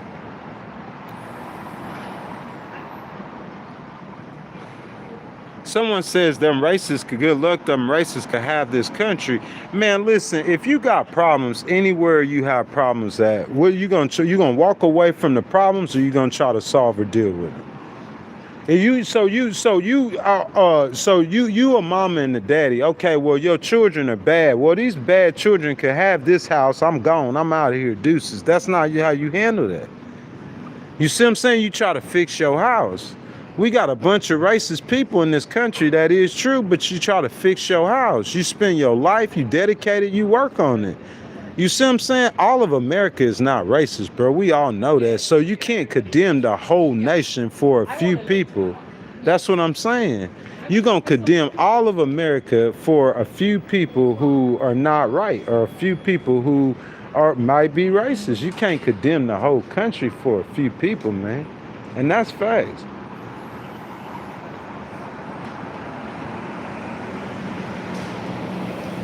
Trump is a counter-revolution. Can't say that I know any other politicos like that. What President Trump is doing, if you saying he's doing that intentionally, that's treasonous. You can't tear down America because it needs to be rebuilt. Who's coming up? Well, with the American people ain't for that. Because in the meantime, they feeling pain while you tearing it down and rebuilding it. I'm saying anything we do, we need to do it under the permission of the American people, because the American people is the boss. I tell y'all that all the time. These politicians just be forgetting that. And then in November, it's going to come time, 1 November. It might not be November of 2026, but in 1 November, you're going to need the people because the people are the boss. And the people going to remember when you not listening to them, and they going to vote against you. And every politician, it don't matter. See, you have this kind of mind. And Jasmine Crockett, if I'm sitting over there with you, you got all the intelligence in the world to be able to do what you need to do to win. Because you're going to win if I'm over there. All I got to do is tell this what we need to. You got to listen to what's being said, though. You're not going to go ask AI for an answer and AI give you an answer and you think something different and you don't listen. That's why you're going to lose. You got the program, you got the intelligence for the intelligence to help you. So this is the intelligence, and I'm sitting here trying to help you guys. Trump brought back lynching. No, he did not. I can't sit here and let you talk like that. I can't let you talk like that. You know what I'm saying? Maybe whatever you saying, you give me some proof. That's hard to survive. Because I'm saying, if you talking about the lynching that happened in Mississippi, those things were happening before President Trump was president. We know that. I'm talking about before President Trump was president in 26. Like, you gotta, if you saying anything like that about anybody powerful, you got to come with proof. I don't do that kind of stuff. I believe in proof and I believe in evidence, because it's easy to just make up something on something. It's so easy to do that. That's peon stuff. That's what they do on me. They do that all the time. You see what I'm saying? They'll call ahead of where I'm going. That's why they don't want me to stay in the community or a spot too long. Because if I stay in the community or a spot too long, the people gonna see who I really am. So if I keep moving, every place I go, they gonna be lying to people that I don't even know they on the phone talking to. And they sitting there lying saying he A, B, C, or D. Because that's all propaganda. That's what I'm saying. The regular people around here, is so easy to trick them and fool them and get them to believe stuff about you. But you can't get me to believe, they won't get me to believe something about you, believe something about me. I won't believe something about you without fact checking and being sure that it's right myself. I don't believe it. I don't just believe anything. I'm not a peon. That's what peons are. They stand for nothing and they fall for anything. Someone says Trump has emboldened racists in this country. Maybe he has. I don't know. Saying something like that, you could say that. That might be more, I could see that, yeah. Yeah, you saying that, I could see to a certain extent some people saying that. And that's because of the way President Trump is, the way that he governs. It's just, you posting pictures of President Obama as monkeys. Come on, man. I'm saying, look, every racist in America, they love that. But if they don't know anything that President Trump did, they know the time that President Trump posted a picture depicting the Obamas as monkeys. Regardless of what you say, what his intentions was for it, he did do that. What can we say? So if someone makes the argument that he is emboldening people who have racist intentions, what can you say against that? They got proof and evidence of things that he has done that you can't say that. But you saying about him bringing back lynching and all, I don't know about all that. I guess that's a conclusion you could draw, but I'm not trying to draw no conclusion. It don't matter if President Obama wasn't a billionaire. That's number one. Number two, President Obama didn't make $2 billion as a sitting U.S. president. So if you're going to get back $450,000 and you're going to make back 20 times that in 1 year, 20 times that, listen, President Trump made 1,000 times what he would make as president in 4 years. He made 1,000 times more than that in 1 year. So why wouldn't I give you my $1 salary if you're gonna pay me $1,000? If I'm gonna make $1,000 on my own in 1 year, I don't need your dollar. You don't know how much $1 billion is compared to 500,000 he would have got paid. You don't know what $1 billion is. $1 billion is 1,000 millions. So excuse me, he made 2,000 millions. So in 4 years, all he would have made was $2 million. So I'm saying he made 1,000 times more in 1 year than he would as president if he would have took the salary in 4 years. What? Give him he giving the American people $1 while he putting 1,000 in his pocket. He giving back $1 and he put 1,000 in his pocket. I don't see, you can't do that with me. You got to talk straight facts and truth and stat. It can't be no you trying to wrangle. Nah, I'm a litigator, man, and you can't. That ain't flying with me. That's what I'm saying. You should have let VP Harris talk for herself. She could do this too. You know what I'm saying? She a lawyer. He's trying to do that. Jasmine Crockett could do this too.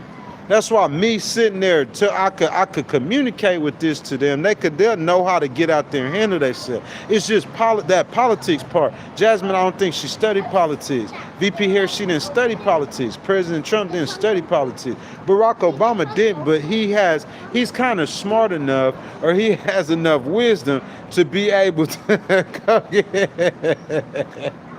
that little girl is saying he has enough wisdom to be able to go get people that know how when you got to be able to delegate. President Trump, delegating in the business and delegating as a politician are two different things. I said that yesterday. If you own a business, there's certain times Elon owned Tesla, he gonna make that decision. He not going to no board, he's not listening. So you could do that in the bid as a president. President Trump cannot negotiate with the Mullah regime. That there's some things as president that you have to get people who you got to delegate. As a politician coming from a governorship or a senator, as much as Lindsey Graham knows about the military and all that, I'm saying he don't know as much as the general do. You see what I'm saying? So I'm saying there's some things that you got to allow them to listen to locals. Don't try to run New York City. You let Mayor Mondami and them run their own communities. It's some things you got to learn how to delegate. I already know this stuff. That's what I'm saying. I'm saying who is around President Trump? I'm going to talk about this tomorrow. Y'all remember Cohen? Cohen was President Trump's lawyer who went to jail, okay? I remember Cohen being President Trump's lawyer. I had never seen Cohen. We seen Rudy Giuliani. He's real political. I had never seen Cohen work for President Trump, but I'm saying, so President Trump is saying now that he wants to trade a piece of Yosemite National Park with a private person. He wants to trade something for equal value. So this land belongs to the United States of America. You're gonna bypass Congress. The American people don't have no say, and you just gonna trade a piece of the American National Park. You're gonna trade that for what?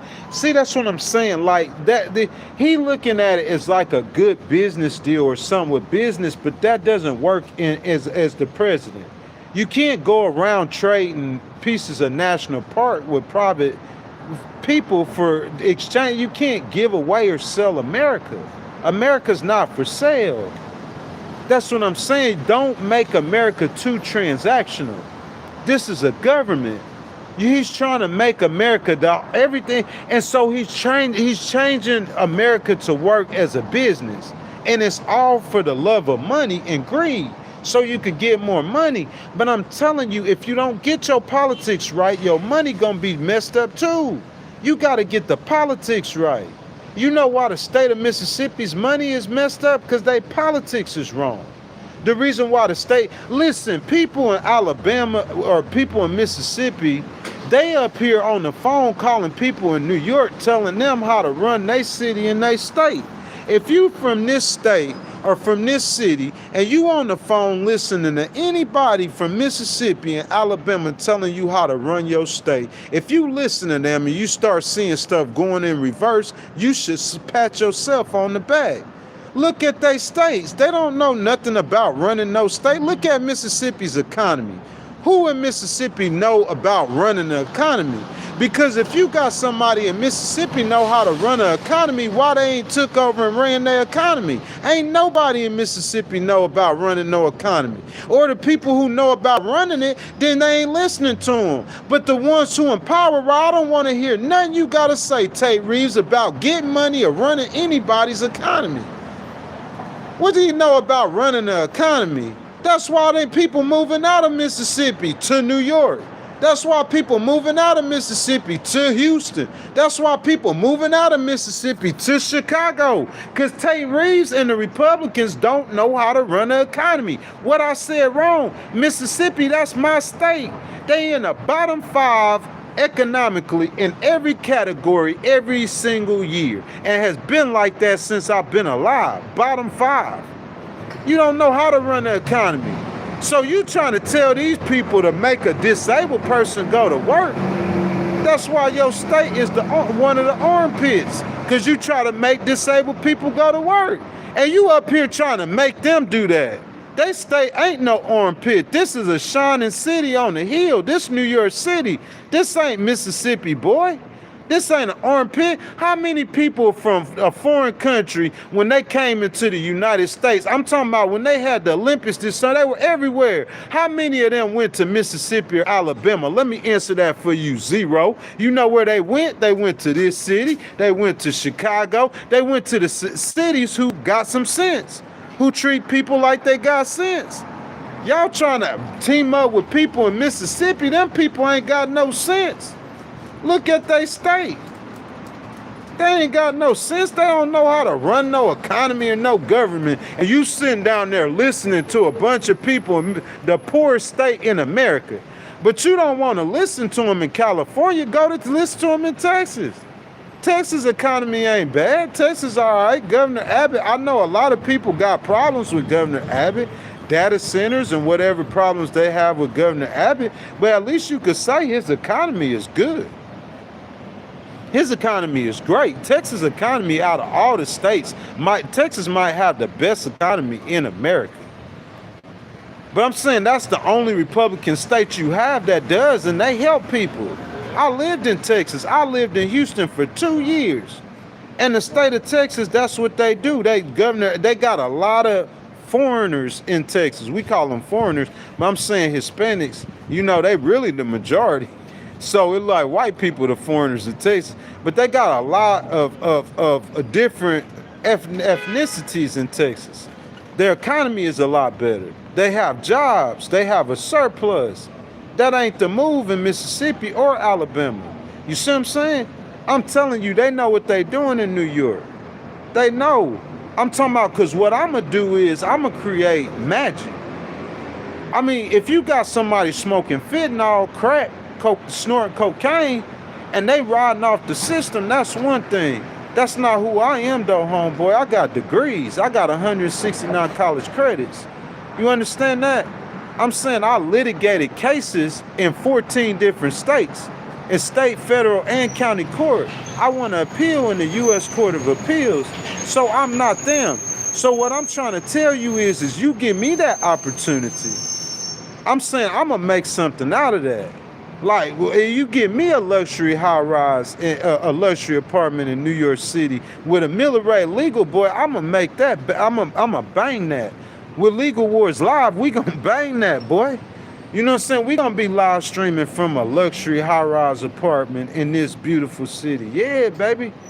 You see what I'm saying? So, like, you can't tell. And then I'm a disabled veteran. Ain't nobody want to hear what you got to say about Mississippi on how to run somebody's life or state. That's why I left your state, because you don't know what you doing or talking about. And so you up here on the phone with New York City, and these people know what they doing and talking about, and you trying to make them stupid like you. They trying to make people in New York stupid like the people in Mississippi. Mississippi in the bottom 5 in education in every category every year. So you talking to a bunch of illiterate people for the most part. And they trying to make you in New York be stupid like them. That's why all the smart people leave. All the smart people ain't gonna stay there. They gonna leave. All that stupid stuff y'all down there talking that stupid stuff. Oh, we don't pick nobody up off the ground. Go get a job. And that's why you the poorest state in America. And you stay the poorest state in America. You can't be, look, if I look at the states who got the money and you at the bottom of the list, you can't be out here running your mouth about how people, your economics should work. Why should we listen to somebody in Mississippi talk about how economics should work and you the poorest state in America? Well, who in Mississippi should tell us about how you should treat people and you the poorest state in America? What are we talking about? We don't want to hear nothing nobody got to say from Mississippi about nothing to do with nobody. You the poorest state in America. You've been there for 30 years. Don't call nowhere in New York and tell them how to do nothing about nothing to do with the people and economics, because you don't know what you're talking about. You poor. You dead poor, dead last. You can't be the poorest state in America and have your citizens on the phone trying to call people in New York and tell them how to deal with their citizens, because they better than you. They not the poorest state in America. They're not the poorest city in America. But you have the poorest cities in the poorest state. And that's facts. I don't care how many people live in New York. I don't care how mean they are. I ain't talking about that. We ain't talking about that. We talking about how much money they got and how much money you got. That's what we talking about. You got 2 billionaires in that whole state. They got 120 billionaires in their city. You got 2 billionaires in your whole state in Mississippi. New York City got 120 billionaires in their city. Don't get on the phone trying to call these people and try to tell them how to run their economics and trying to put disabled people to work. They don't make disabled people go to work in New York. Y'all do that down south. And that's why you so poor. Republicans, for the most part, they have failed their constituents, and that's facts. On economic issues, not all Republicans, not every Republican, not in every city, not in every state, but a lot of them have. Their economics is off. That's why the poorest states, West Virginia, Alabama, Mississippi, Louisiana, that's why they all Republican. And the states with the most money, besides Texas, are all blue. They're all Democrats. That's why.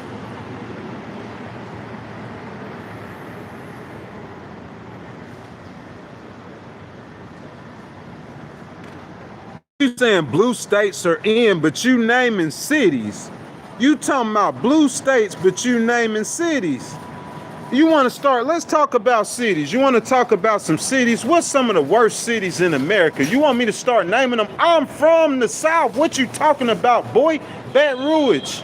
Let's talk about Baton Rouge. Where Baton Rouge at? Let's talk about Memphis, Tennessee. Where Memphis, Tennessee at? Let's talk about New Orleans, Louisiana. Let's talk about Jackson, Mississippi. Let's talk about Mobile, Alabama. Bro, I know it's cities that y'all don't even know that's in the South per capita, because they so small. Less than 500,000 people, but per capita, they more dangerous than any part of New York City. Mobile, Alabama is more dangerous than Jamaica, Queens.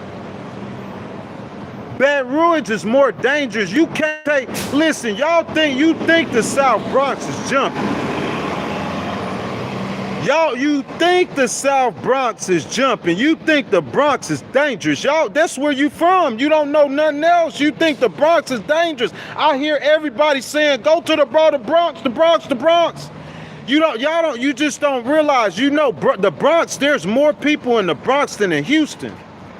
There's more people in the Bronx than Chicago, because you don't know that. Don't talk to a smart person. I know that. It's more people in the Bronx than Chicago, Illinois. You understand that? But y'all think the Bronx is dangerous. Let me take you to Baton Rouge, Louisiana.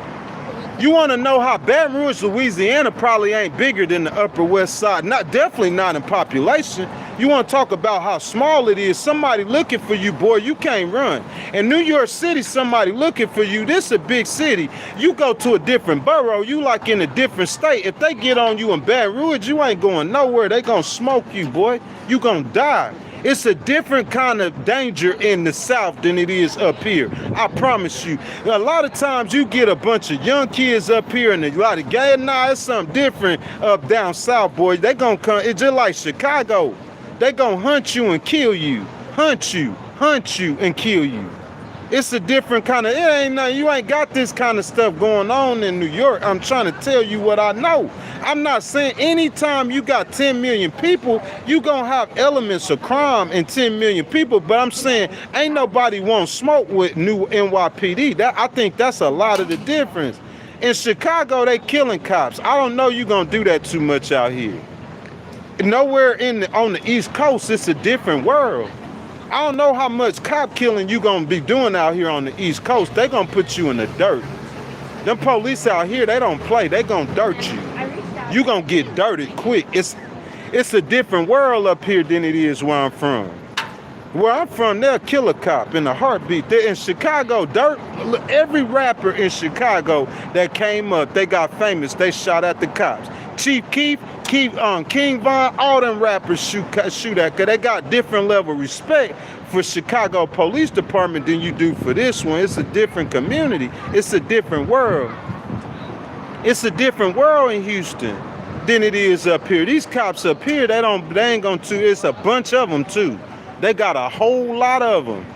NYP in New York City, they could call an army on you, bro. They got helicopters, they got cops I ain't never seen before, terrorist cops. Like they dealing with none but foreigners. Like they got cops in New York that are terror, like they deal with none, like they the foreign entity. It's a different world up here. You're not gonna play with these people like that. You ain't gonna be no gangster like that. They ain't got no NYPD down south. They ain't got them cops in Baton Rouge, they come up here to learn how to deal with the gangs. You ain't got that kind of cops down south like you got in New York and like you got in Connecticut. Them kind of cops that I dealt with, they like super police. We ain't got no kind of cops like that down south. Down south, it's a different world, bro. It's a lot more dangerous. Y'all think the Bronx is dangerous. Let me take you to Baton Rouge. Let me take you to Memphis, Tennessee. I'll show you some dangers. I'll show you some dangers. You think this dangerous. And you see, as soon as NYPD come, everybody on the block straight down in Baton Rouge, the police ain't even coming around here. What neighborhood around in New York that NYPD scared of? NYPD ain't scared of you. It's too many of them. They too big and they too strong. That's what the problem is. But Baton Rouge cops, nobody scared of Baton Rouge PD. Who's scared of Baton Rouge PD besides the students at LSU?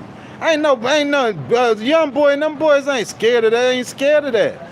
It's a different world. If you ain't scared of the police, then I'm saying you ain't gonna get no kind of justice or no foundation or no kind of order or no kind of law or none of that. It's a different world. Crime rates went down because lead exposure went down. Now I think they went down because we started focusing on bringing them down. Foreign bankruptcies are up 46%, and Joe, that's right, and that's why in rural America, President Trump and the Republicans are having trouble. Listen, if President Trump was on that ballot, even with as bad as America is doing, he's gonna mobilize the Republican Party. He's gonna mobilize a base of people who just idolize him. You see what I'm saying? They're like fans. Like he was an actor or he was a rapper. Like if Kanye West becomes president, it's gonna be a group of people who were Kanye fans. They were listening to what's one of Kanye song that he got? All Falls Down. That's like one of my favorite songs. Keep building me up and they all falls down. Hey, they listening to a Kanye song. So when Kanye became president, there's a certain people they got love for President Trump off of, you know what I'm saying? They fans. He just got fans. He was a TV dude. You're fired. You remember all? So he just got. It's a certain group of people. He ain't on the ballot though. But all his bad stuff he did is on the ballot. And his good stuff too, it's just not that much of it. But he ain't on the ballot. But the Republicans gonna be voting off of the work that he did. But his name ain't, you ain't gonna get no extra votes. He got to go down to Paxton and try to help Paxton raise money. Yeah, he could do that. He got power within the Republican Party. He's very influential within Republican circles. But what I'm trying to say is his name ain't on the ballot in November. That's a problem for y'all. You're going to find that out. His name is not on the ballot in November. So there is going to be an issue that Republicans going to have to deal with. And yet and still they're going to have to run against or run with, you know what I'm saying, a higher inflation. 2.9% is too high inflation, Joe Biden. We're going to vote you out and vote in a president who's going to go start another war in the Middle East that we didn't want have higher inflation and gas prices. What? Nah. You know what I'm saying? If I could give strategy for President Trump, okay, so this ain't really news. We said this already. Oman and Iran supposed to have made a deal over the Strait of Hormuz. So, you know, they trying to come out and say the Strait open. I guess President Trump and them do that. That's to lower the gas price for a moment. And that's but what I'm saying is though the Strait, that situation with Iran is not over with. If I was President Trump and them, I wouldn't keep gaslighting the American people just to save on gas prices. I wouldn't do that because you keep telling them it's over and then you fighting again, it's over, and then you fighting again and it's over. I'm saying after a while, it's like the boy called wolf. Whenever you do say, it's like they're going to detach with it and write you off as a failure. They're going to write that situation off as a failure and they're going to go on about their lives. And every time you talk about Iran, they don't want to hear nothing about it. Even if he ended up with the nuclear, they're not going to want to hear about it because you keep building me up and it all falls down. You building them up. Oh, okay, this the end of the war. And then they see it ain't the end of the war. Oh, this the end of it. They finna come on and then they see. So after a while, man, it's like Vietnam. It's just like everybody just against it and they don't believe nothing you saying with it. President Trump, he got to be careful that don't happen to him. You said blacks would start buying property too. Blacks have been buying property.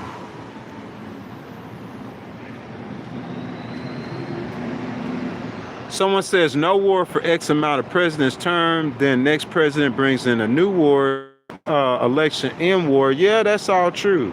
The next election probably will end the war. Trump is gaslighting people because he knows the midterms are coming to remove them out of office. That's facts too. Everything y'all saying are true. Will it work? Will it be successful? That's a whole different conversation. But recognizing what's going on, everything you guys are saying are true. Y'all, 2 years of Legal Wars Live. We celebrating it this morning, y'all. Look like we got about 5 minutes left to go, man, and we'll be closing out the live stream. Unless, if anyone wants to donate to the channel, here's your opportunity to do that at this time. Hit that button with the $ in it, and your donations will be much appreciated. We could keep going if you guys want to keep going for over 2 hours. But if you guys don't know, man, this is a Sunday. We never really stream on Sundays. On Monday, the last day of the month, that's episode number 24 of Strategizing with Ghostwriter. So you got to think about it. August the 1st was our last Tax to Rich stream, if I'm not mistaken. So that means we got 30 days in August to stream. We did 24 streams, Strategizing with Ghostwriter. We did 2 streams of Guilty or Innocent. That's 26 streams in 30 days. And then today means 27 streams in 30 days. It's only 1 day 3 days this month I did not stream. Only 3 days. Man, we went harder this month than we did during the Tax to Rich tour. And we ain't gonna let up. We gonna keep going hard. Next month I got 4 new episodes. 4 brand new episodes. Never done it before. Eating and living New York. It's gonna be real fun. And then of course we're gonna continue. I think the very next Guilty or Innocent we're gonna do is on Nolan Wells, if I'm not mistaken. But I don't know, but we'll find out. We'll just do an update on the Nolan Wells case. We'll keep pushing on with that. And then of course we're gonna do the Strategizing with Ghostwriter. So we're gonna do those streams for Strategizing with Ghostwriter. And I'm not sure how many of those streams we're going to do because we're going to have less of those streams to do now since we got to do the other, Eating and Living New York. I'm really promoting that Eating and Living New York, y'all. I'm saying going to the U.S. Open at 46 years old, going to the U.S. Open will probably be one of the highlights of my life. As a sports fan, that's just facts.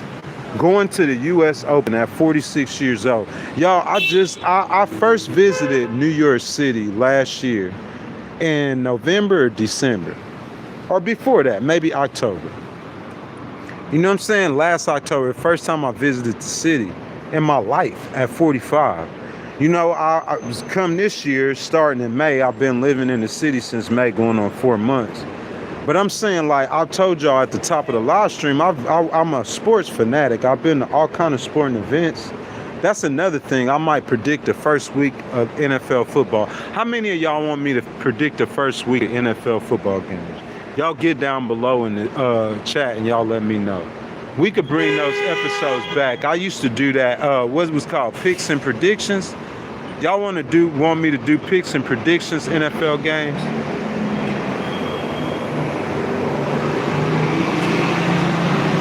I appreciate you, SC. And SC, I see you in the live stream, so you could be a part of it too. I'm gonna add you as a moderator. You know what I'm saying? I thank you for your support. I thank you for recognizing truth when you hear it.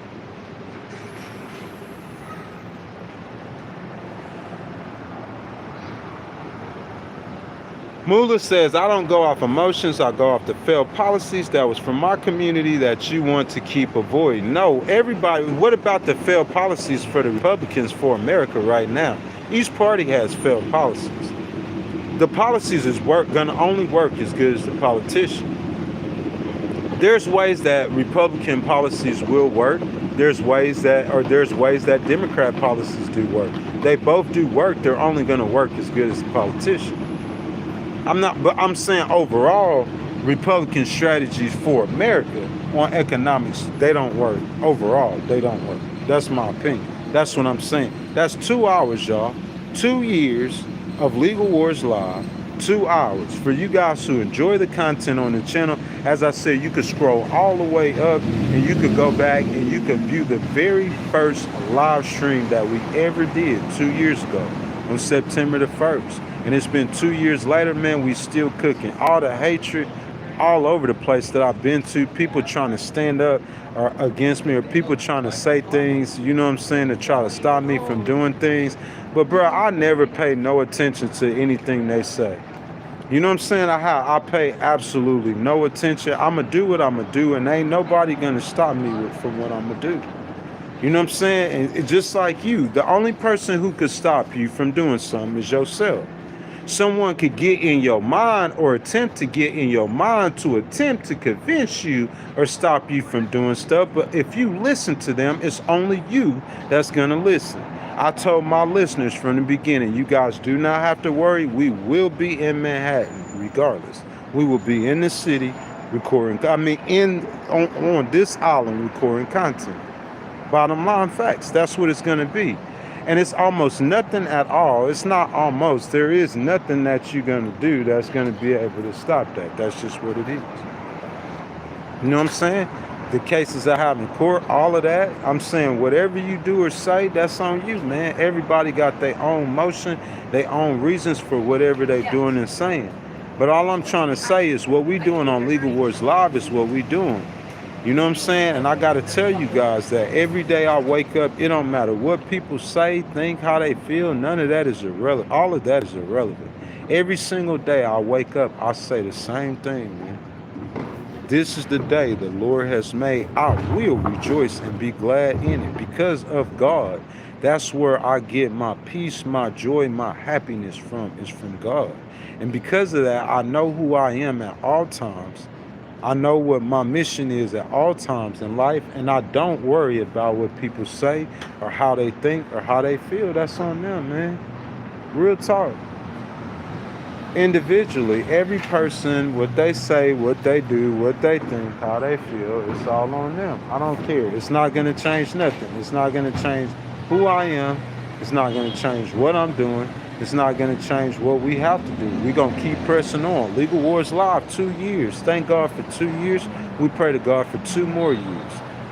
You know what I'm saying? Coming on here, delivering strategy and analysis, praying for the greatness of our nation. Me being a patriot, a former or I should say a current veteran of the U.S. Army, you know what I'm saying, standing up for the rights of disabled people out here in this beautiful, gorgeous city. I say it all the time, the greatest city on earth, New York City. Fly from New York City, the Upper West Side of Manhattan. Bruh, from Mississippi, I thought I would never be able to say that, but I've been telling you guys that now for months, man. You know what I'm saying? This is your boy Ghost Rider signing off, celebrating 2 years. 2 years of Legal Wars Live. I love every last one of y'all, all the support y'all have given me over the years. The people that were on the stream that don't watch the stream, I miss them. I just hope one day that I'll build something that's good enough to make them come back, or to make a lot of people, you know what I'm saying, pay attention to what I'm saying. That's only for the benefit of us and for our country. I love y'all, man. We'll be live again tomorrow morning, 7 a.m. Eastern. I told y'all the schedule next week. Every Monday, Tuesday, Thursday, and Friday at 7 a.m. We doing the strategizing with Ghost Rider. On Wednesday at 5 p.m., y'all, right here, you know what I'm saying, at Uno's, we're going to do our first ever Eating and Live in New York. And then we're supposed to be off next Saturday and Sunday, but that's, y'all know how that goes, man. That's my time, man. I love y'all, man. Like I said, we live tomorrow, 7 a.m. Eastern. Hope to see y'all there.